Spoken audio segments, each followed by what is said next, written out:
depths of the ocean, where light fears to penetrate, are things that man has never seen. Creatures that man has never imagined. Now, one of the ocean's mysteries is about to become man's most terrifying reality.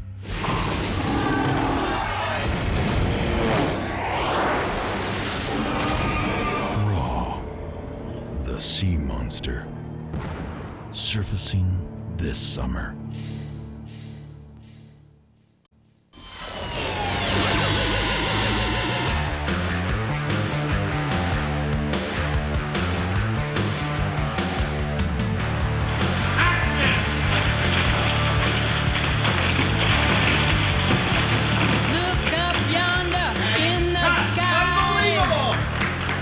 About a year and a half ago, I did a short film about a giant fish destroying Tokyo, trying to capture the same flair of the Japanese giant monster movies of the 60s, which when I grew up, I loved them. They're great.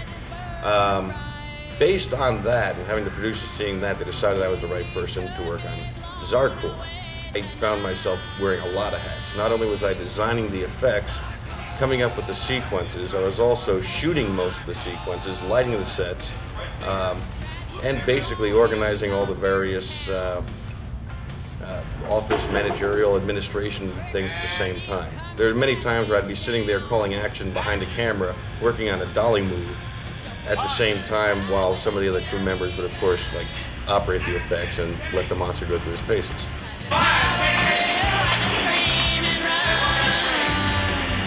I'm the biggest Ultraman fan in the world, so I think every Ultraman monster in the world had inspired me. And I had worked as a designer before I directed and had actually designed some of the Ultraman shows, the ones shot here in the United States, and was pretty huge fan of that kind of stuff, so it was a natural thing, a kind of dream.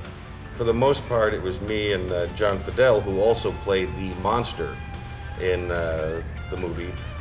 We built basically all of the sets, all of the miniatures, and rigged up all the effects ourselves. And then what we do is when we have a big shoot day, I'd bring in a crew of like 6 or 8 other people that have done this type of thing before, knew what they were doing, and that way we can actually shoot all of these things out at one time.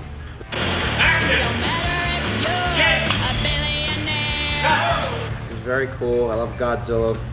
I love more than anything in the world. So I couldn't refuse to work on this. It was excellent being in the suit.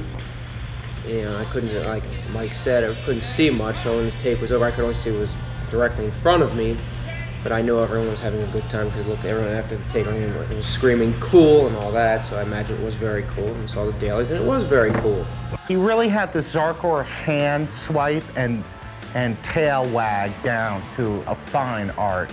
If you watch as ZARKORR kind of trashes through the town, his tail hand motion is it's almost like a ballet. I think that the Joffrey should watch ZARKORR because they could probably pick up some pretty slick moves.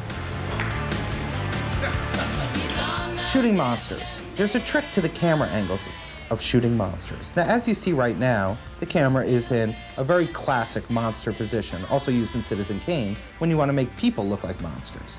But as you can see, as I approach towards camera, I'm hitting, that is a very good monster approach. Now you can also, camera, could you go high up right now, please? Thank you. This is also another very good, as the monster's trashing through town, and you can have like the little miniature people down there screaming and running through the use of wonderful special effects. Another great monster is come very close up. This is a very good monster. Notice the hands, the fear. Great.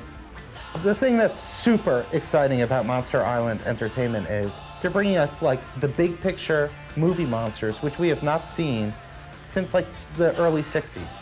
And it is a treat to see them finally back